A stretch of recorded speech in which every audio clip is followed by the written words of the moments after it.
Time to talk a little CFL with our next guest. He is a contributor to the 55-Yard blog on Yahoo Sports, and you can follow him on Twitter at Andrew Bucholtz. It is Andrew Bucholtz. Hey, Andrew, how you doing? Pretty good. Thanks a lot for having me, Matthew. Now, Andrew, big question for you. I'm looking at your Twitter profile picture. There's no mustache. What happened to that famous mustache? Oh, I had shaved it off a little while back.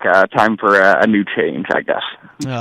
All right. It was vintage, man. It was prolific. I don't know. It was like your trademark, wasn't it?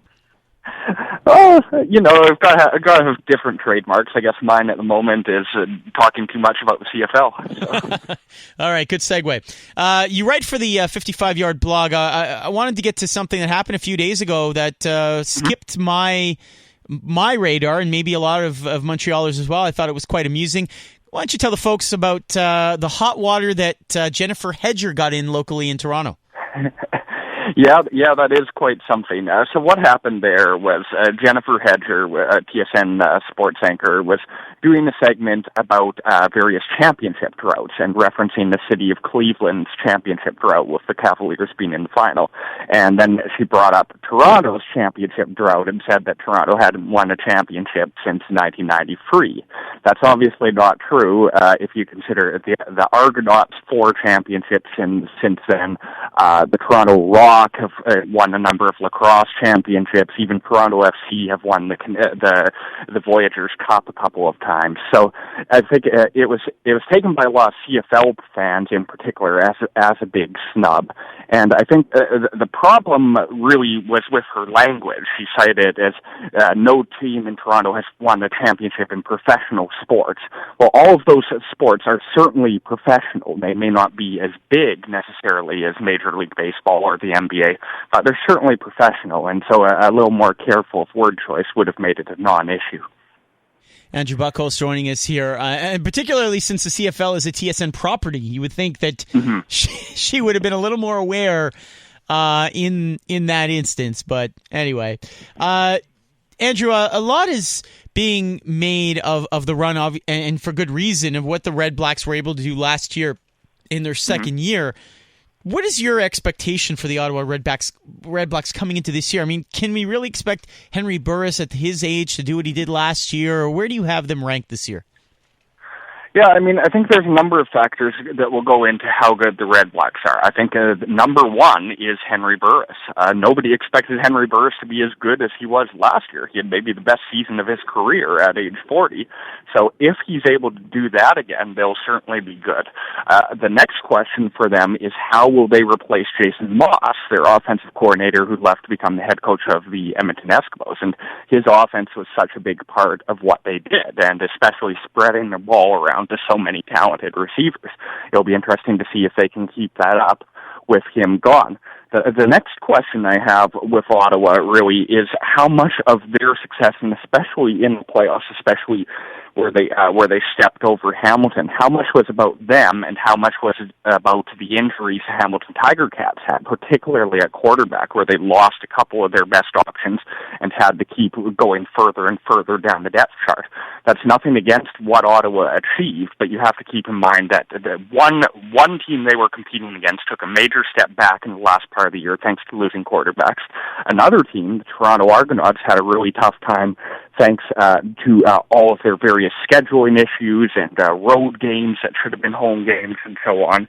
And then the Montreal Alouettes, too, they got better later in the season, especially, and I think they showed some promise once they stabilized their quarterbacking situation a bit, trading for Kevin Glenn. So I think things are a little tougher for the Ottawa Red Blacks right now than they were at the end of last season in terms of competition. Andrew Bucholtz joining us here on Game Points with Matthew Ross, and Dave Trentadue here as well. Dave? Hey, Andrew, I just want to talk to you a bit about the Alouettes quarterback situation. Kevin Glenn seems to have the number one job locked up, but number 2 or 3 are pretty much in the air. There's Brandon Bridge, Taj Boyd, Rakeem Cato's in the mix, I guess, as well, and they just acquired Vernon Adams. What do you think, how do you think it will play out? Yeah, I think the Alouettes quarterbacking situation is the most fascinating training camp battle in the CFL. As you say, it looks for the moment like Kevin Glenn has hung on to that one spot, but it's still very early. We haven't had any preseason games yet, and things could change if he underwhelms in the preseason and if some of those other guys step up. I think the long-term future for the Alouettes, unless he completely stinks it up, is Vernon Adams. They believe very strongly in him. They would not have traded a first-round pick for him if they did not. And so I think he's certainly the guy they want starting there. And he may even wind up starting there later this year, because I think there's going to be a very short leash on Kevin Glenn, given how many other talented quarterbacks they have. It'll be really interesting to watch that depth chart, though, because of all those other guys, of Brandon Bridge, Taz Boyd, Rakeem Cato, Vernon Adams, all of them have a lot of potential. None of them have much, if at all, CFL experience. So it'll be interesting to see if any of them is really able to seize that backup job and then start putting pressure on Kevin Glenn. And you can't write Kevin Glenn off. I mean, a lot of people have written him off, and he somehow finds a way to keep getting into CFL games. He's the 7th leading passer in CFL history, and he certainly knows this league and knows how to find some success in it. So it'll be interesting to see if he's able to hold off the young guys this year. Sticking with the Alouettes, the Alouettes signed Von Martin recently, the defensive tackle, played with the San Diego Chargers. How do you think he'll fare in the CFL? Yeah, I think that's an interesting one. I like Von Martin a lot. He was great in college at Western. He found some success in San Diego, and really he represents one of Jim Pop's draft picks of NFL guys who wouldn't be available for several years, and some of them have managed to come to the CFL and do quite well. Another example is Philip Blake, the guard out of Baylor, who was in the NFL for several years and now has become a key part of the Alouettes. So I think Von Martin, he's got a lot of skill. He's got a lot of size. He can be a Canadian playing the defensive tackle position, which is always great from a racial perspective. The question I have really just with him is how much he has left after so many years of professional football already, and he is older than a lot of guys just coming into this league. But the advantage there is he didn't really play a ton of games in the NFL, so he doesn't necessarily have a lot of game mileage on him. I think if he still has passion and if he still has a desire to compete, I think he could be a very good CFL player based on his talent level and on his experience. Andrew Bucholtz joining us from the 55-yard blog on Yahoo Sports, covering the CFL as Alouettes get ready for some preseason action. And then, of course, the season getting underway June 24th. Well, let's stick with the Alouettes here for a second. Your take on Anthony Calvillo as the offensive coordinator this year. Are you optimistic that things are going to start to stabilize and they get more of that offense? Because we know the defense is good. I think it's certainly a promising move. I think we've seen in his first couple of years in lesser roles, we've seen that I think Anthony Calvillo can contribute as a coach. I think he will be able to do well and contribute as an offensive coordinator. One big advantage he has over bringing in somebody, say, from the U.S. is he's incredibly familiar with the ins and outs of the CFL game and what it takes to run a successful CFL offense. And that's been one of the issues we've seen with some of the Alouettes offensive coordinators over the years, is they've had good plans, but they haven't necessarily been able to adapt those to the CFL. That's not an issue with Calvillo. Another thing to keep in mind is that we've seen a lot of former CFL quarterbacks do very well at running offenses, whether that's Scott Milanovich, first in Montreal and then in Toronto as a head coach, whether that's Jason Moss with Ottawa and now with Edmonton as the head coach.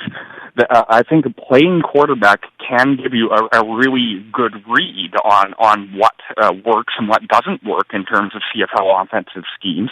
And in particular, because a lot of quarterbacks in this league have a lot of flexibility to really see things and to adjust on the fly based on what they see. So they're doing a lot of thinking out there. They're really going into the playbook and going into the matchups, and I think that ability is something that can be very useful. Calvillo is still relatively inexperienced when it comes to coaching, but he has so much experience as a player that I think that'll be very helpful for him in this transition. He is Andrew Bucholtz. Again, Andrew Bucholtz on Twitter or the 55-Yard blog on Yahoo Sports covering the CFL. Andrew, thank you so much for your time. And prediction, I see based on your Twitter that you follow the Stanley Cup final. So do you have the Sharks tying it up in Game 4? I think they played a much better game in Game 3. So if they're able to build off that, if they're able to really just contain the Penguins' speed and maybe hit them a little bit and slow them down, I think they've got a great chance of tying it up. All right. I like it. I have the Sharks, too, for the Cup. Thanks so much. We'll talk soon. No worries. Thanks a lot for having me, guys.